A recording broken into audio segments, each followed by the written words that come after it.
Le 20 juillet 1947, le journaliste Georges Briquet effectue en course le premier direct radiophonique. Le duplex est réalisé à bord d'une Jeep prêtée par l'armée. Et voici la Tour Eiffel, qui signifie que le Tour de France va se terminer. Les auditeurs peuvent ainsi suivre l'arrivée de Jean Robic au Parc des Princes. Par la victoire du populaire breton Robic. Le Tour de France doit beaucoup aux commentateurs sportifs qui ont popularisé la course cycliste dans les foyers français. Un organe de presse joue un rôle majeur dans cette épopée. C'est la radio, média naturel du direct, objet vivant et porteur d'émotions. 3 personnages considérables de ce métier ont marqué la radio publique française et sont liés de manière indéfectible au Tour de France. Pendant des années, ils ont été familiers des auditeurs. Ils ont su, par leur talent, faire vivre et enjoliver la course. Georges Briquet, le pape des radioreporters, fait la joie des auditeurs de 1933 à la fin des années 50. Voici la voiture de M. Jacques Godet et qui a mis d'ailleurs le drapeau rouge pour indiquer qu'il y a une échappée. Voici toutes les voitures techniques maintenant qui défilent les unes après les autres. Par conséquent, tout va se jouer dans le prochain col, le col d'Aspin. Mais il est bien évident que Charles de Gaulle a déjà pris une option ici. Bannière de Bigorre, radiodiffusion, télévision française. Venu de Limoges, Georges Briquet travaille au Poste parisien. Il fait les beaux jours non seulement du Tour de France, mais aussi de la populaire émission Sport et musique. Il est rapide, lyrique, sans complexe. Et pour l'anecdote, il fascinait le peintre Salvador Dali. Robert Chapat fut son élève. Au sortir de sa carrière de coureur cycliste professionnel, Chapat devient journaliste. Il connaît parfaitement son sujet, puisqu'il a couru 5 fois le Tour. Il est ainsi proche des coureurs et des auditeurs. Est-ce que tu crois maintenant, Jacques, que c'est fini pour toi le Tour de France? Ah oui, maintenant c'est fini. C'était aujourd'hui, mais malheureusement, le temps n'était pas avec moi. Moi, je n'aime pas la pluie et le froid. Et ça m'a pas favorisé du tout aujourd'hui. Je dois dire d'ailleurs que tu trembles en même temps que tu nous parles là, parce que tu as l'air d'avoir très froid.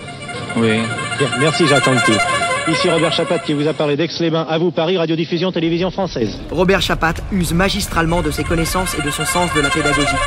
Il sait mieux que personne faire pénétrer dans le peloton ses auditeurs et les guider dans les arcanes des tactiques et des stratégies collectives. Robert Chapat est au vélo ce que Roger Coudert est au rugby. Il poursuivra brillamment sa carrière à la télévision.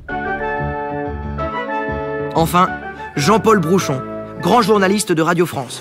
Il peut être considéré comme le dernier dinosaure du radio-reportage. Ça y est, c'est la clameur. Willy Terlin qui est toujours en tête. Voici le maillot jaune maintenant qui a décidé de ne prendre aucun risque. Christian Raymond qui regarde où se trouve Willy Terlin qui va peut-être l'emporter. Non, car il y a Walter Godefroth là-bas qui est en train de faire l'effort pour tenter de revenir. Jean-Paul Brouchon va couvrir 44 Tours de France. C'est une force de la nature. Il commente le plus souvent depuis le temps de SAT d'une moto. Infatigable travailleur, passionné et passionnant dans ses narrations, il est sensible à l'environnement humain et social de la course. Toujours proche des coureurs et guettant les informations avec gourmandise, Jean-Paul Brouchon jouissait de l'estime de toutes les familles du Tour. Sacré Tour de France. Sur la route du Paris-Roubaix 2013, avec les amis de Paris-Roubaix.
Eddy Merckx se présente pour la première fois sur la ligne de départ du Tour de France.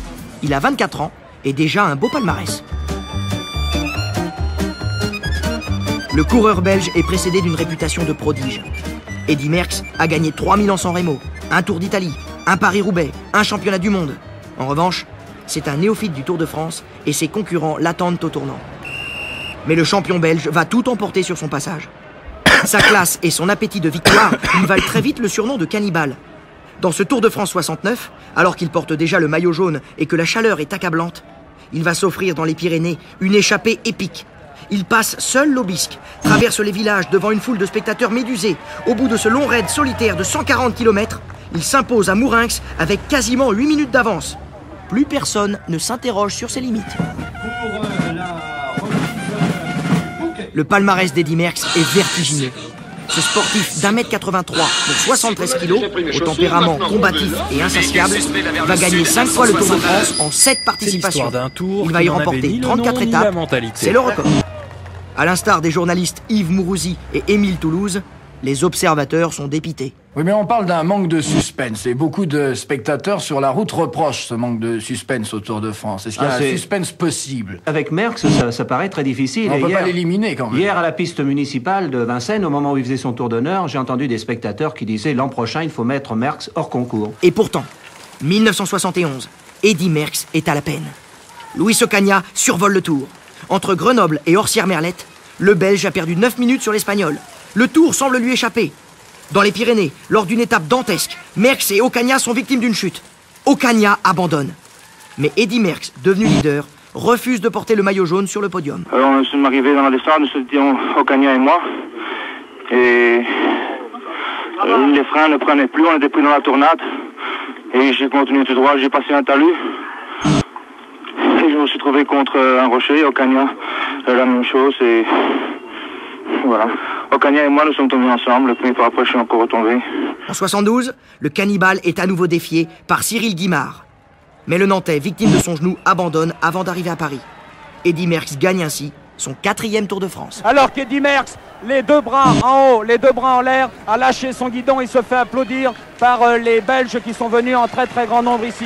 Eddy Merckx, bien sûr, remporte ce Tour de France devant Felice Gimondi, 2e, et devant Raymond Poulidor, 3e. Après une 5e victoire, Eddy Merckx mettra un terme à sa carrière. Il crée alors son entreprise de cycle dans la banlieue de Bruxelles, où une station de métro porte son nom. Il court le monde, fait la promotion de ses vélos en Australie, aux États-Unis, lance de nouvelles épreuves cyclistes au Moyen-Orient. Encore aujourd'hui, personne ne lui conteste le titre de meilleur coureur de tous les temps. Sacré Tour de France.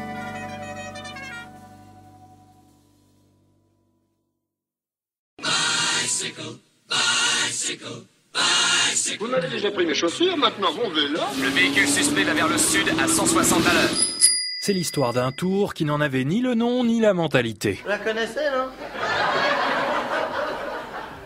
Non, dites-le parce que quand les gens la connaissent, ça prend l'air d'un con. En 1942, le Tour n'est plus organisé depuis 3 ans. Les nazis veulent remotiver le peuple. Ils demandent au journal L'Auto, qui est propriétaire de l'épreuve, de réorganiser une édition. Son directeur Jacques Godet refuse. Je lance dès aujourd'hui une chasse à l'homme. Il faut absolument mettre la main sur ce fumier. Jean Leliot, le patron du journal Collabo, la France socialiste, accepte de s'en charger. Les Allemands promettent de compléter le budget et d'autoriser le passage de la ligne de démarcation entre France libre et occupée. Je lui fais surtout grief de s'être laissé entraîner dans cette aventure. Vous savez bien que Léon n'a pas de malice. C'est ça, excusez-le. Mais pas du tout. Il aura de mes nouvelles, rassurez-vous. Le bonhomme concocte un parcours impossible. 1600 km en seulement 6 étapes. La plus longue fait 358 bornes entre Dijon et Paris. Mais l'important est de ne pas oublier que ce ne sont que les machines. En plus, vous imaginez l'état du matos, des pneus défoncés. Et pour couronner le tout, ça se disputera à l'automne avec une météo catastrophique. Ça, c'est de la grosse tornade. À mon avis, il y a des vaches qui vont faire le baptême de l'air. Vous voyez, c'est de l'hectopascal, c'est du gros, du gras, du velu, avec des poils. Le champion français de l'époque, Émile Idé, ne veut pas courir. Le patron de la course le menace de le dénoncer à la Gestapo. Bon bah du coup, il accepte. Ça te dirait d'être champion? Il a pas envie. Il a pas envie. Alors ceux qu'il a envie ou ceux qui n'a pas envie, on s'en fout. Tant que j'habite dans cette maison, il fait ce qu'on lui demande. 68 concurrents prennent le départ le 28 septembre. Ils ne sont plus que 49 le lendemain. Le 3e matin, ils font partir le peloton en pleine nuit à 5h30 et il faut s'arrêter à mi-parcours pour franchir les douanes vichistes. Comment ça se fait qu'on devient dingue à ce point? T'imagines le temps qu'on passe à se prendre la tête là-dessus? Est-ce qu'on peut réparer les choses quand on sent que ça se barre en couille? Toutes ces questions à la con qu'on se pose tout le temps là. En fait, l'étape est tellement longue que quand la nuit tombe, les organisateurs décident de la réduire de 15 km. Ils rapprochent l'arrivée dans un petit village histoire de limiter la casse. Tu vois ce qui se passe, Harry?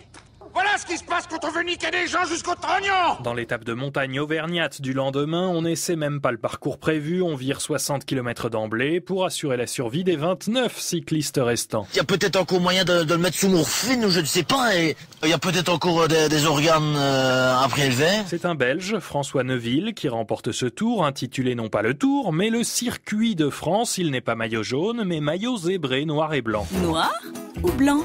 Ne choisis plus et découvre Zou, le petit zèbre foufou. Rien ne peut arrêter le monstre à rayures.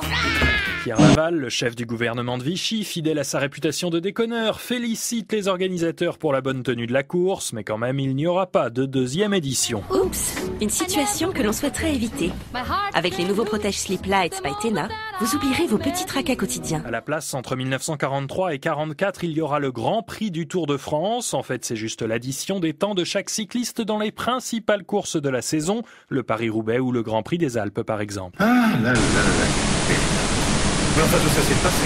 Il faut que la France oublie. Ça s'est réussi. Je pense qu'il n'y a plus grand monde qui se souvient que c'est Joe Goutorbe qui a gagné cette sorte de championnat de France parallèle. Combien on donne à ce petit garçon? 40 points le maximum, il a gagné. On applaudit très très fort ce beau jeune homme. Maintenant, si ça vous dérange pas, je vais me coucher.